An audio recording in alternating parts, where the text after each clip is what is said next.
চীনের উপর American president Donald ট্রাম্পের নতুন শুল্ক আরোপের ঘটনাকে গুন্ডামি আখ্যা দিয়ে এর বিরুদ্ধে লড়তে ইউরোপীয় ইউনিয়নের প্রতি আহ্বান জানিয়েছেন চীনের প্রেসিডেন্ট শি জিনপিং।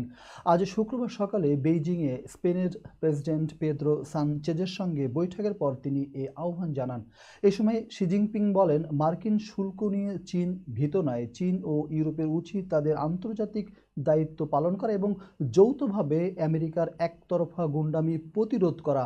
বৈঠকে স্পেনের প্রধানমন্ত্রী বলেন, বাণিজ্য নিয়ে উত্তেজনার কারণে বেইজিং ইউর সহযোগিতা বাধাগ্রস্ত হওয়া উচিত নয়। উল্লেখ্য, স্পেন প্রতি বছর চীন থেকে প্রায় $50 বিলিয়ন পণ্য ক্রয় করে। এদিকে আলাদা এক বিবৃতিতে চীনের পররাষ্ট্র মন্ত্রণালয়ের মুখপাত্র লিন জিয়ান বলেছেন, বাণিজ্য যুদ্ধে কেউ জয়ী হয় না।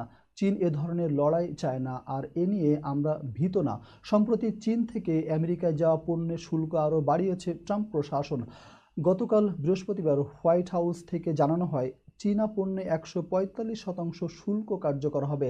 এর আগে বুধবার প্রেসিডেন্ট ট্রাম্প চীনের উপর 125% শুল্ক আরোপের ঘোষণা দেন, পরে তা আরও 20% বাড়ানো হয়।